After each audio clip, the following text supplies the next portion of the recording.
Assalamualaikum warahmatullahi wabarakatuh.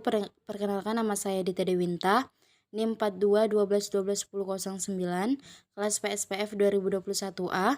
Di sini saya akan membacakan materi media teks dengan menggunakan media audio dengan materi gelombang dan optik.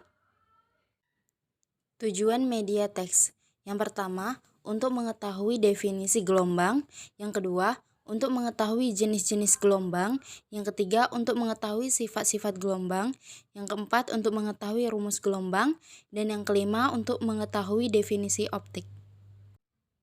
Gelombang. Gelombang didefinisikan sebagai getaran yang merambat melalui medium berupa zat padat, cair, dan gas. Gelombang adalah getaran yang merambat. Bentuk ideal dari suatu gelombang akan mengikuti gerak sinusoide yang berbentuk osilasi halus berulang. Beberapa jenis gelombang adalah gelombang tali, gempa, bunyi, radio, mikro, dan cahaya. Berdasarkan medium perambatannya, gelombang dibedakan menjadi dua, yaitu mekanik dan elektromagnetik. Gelombang mekanik, contohnya gelombang air, bunyi, tali, dan gempa, merambat melalui suatu medium yang dapat berupa zat padat, cair, atau gas. Sedangkan gelombang elektromagnetik, contohnya adalah gelombang cahaya, radio, dan mikro, yang tidak membutuhkan medium untuk perambatannya. Macam gelombang. Berdasarkan medium perambatannya, gelombang mekanik, jenis gelombang yang dalam perambatannya memerlukan medium, contohnya gelombang bunyi dan gelombang tali. Gelombang elektromagnetik, jenis gelombang yang dalam perambatannya tidak memerlukan medium, contohnya gelombang cahaya. Berdasarkan arah getar dan arah perambatannya, gelombang transversal, arah getarannya tegak lurus dengan arah rambatannya, contohnya gelombang tali dan gelombang cahaya. Gelombang longitudinal, gelombang yang arah getarannya searah dengan arah rambatannya, contohnya gelombang bunyi. Selanjutnya ada sifat-sifat gelombang. Yang pertama, dapat dipantulkan; kedua, difraksi atau pelenturan cahaya; yang ketiga, dapat dibiaskan atau refraksi; yang keempat, interferensi atau perpaduan gelombang; dan yang kelima, polarisasi.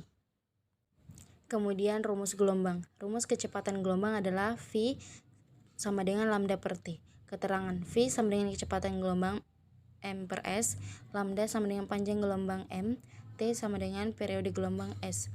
Rumus panjang gelombang: lambda sama dengan V per F. Keterangan: lambda sama dengan panjang gelombang m, V sama dengan kecepatan gelombang meter per sekon, F sama dengan frekuensi atau hertz.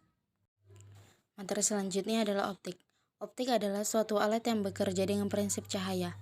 Alat optik memudahkan hidup manusia dalam melihat atau mengabadikan segala sesuatu. Melalui alat optik, kamu bisa menikmati keindahan alam, mengabadikan momen-momen terbaik, dan memperjelas objek-objek kecil. Optik merupakan cabang fisika yang membahas tentang sifat dan interaksi cahaya dengan menggunakan materi. Sifat optik ditandai dengan sifat cahaya tampak, sinar inframerah, dan ultraviolet.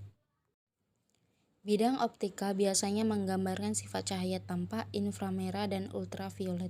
Tetapi karena cahaya adalah gelombang elektromagnetik, gejala yang sama juga terjadi di sinar X, gelombang mikro, gelombang radio, dan bentuk lain dari radiasi elektromagnetik, dan juga gejala serupa seperti pada sorotan partikel muatan atau charged beam. Optik secara umum dapat dianggap sebagai bagian dari elektromagnetik. Beberapa gejala optis bergantung pada sifat kuantum cahaya yang terkait dengan beberapa bidang optika, hingga mekanika kuantum. Dalam praktiknya, kebanyakan dari gejala optis dapat dihitung dengan menggunakan sifat elektromagnetik dari cahaya, seperti yang dijelaskan oleh persamaan Maxwell. Di ruang bebas, suatu gelombang berjalan pada kecepatan c sama dengan -3 kali 10⁸ meter per detik. Ketika memasuki medium tertentu atau dielektrik atau non-konduktif, gelombang berjalan dengan suatu kecepatan v, yang mana adalah karakteristik dari bahan dan kurang dari besarnya kecepatan cahaya itu sendiri. Perbandingan kecepatan cahaya di dalam ruang hampa dengan kecepatan cahaya di medium adalah indeks bias n bahan sebagai berikut: n sama dengan c per v. Baiklah, sekian yang bisa saya sampaikan mengenai materi gelombang dan optik. Terima kasih.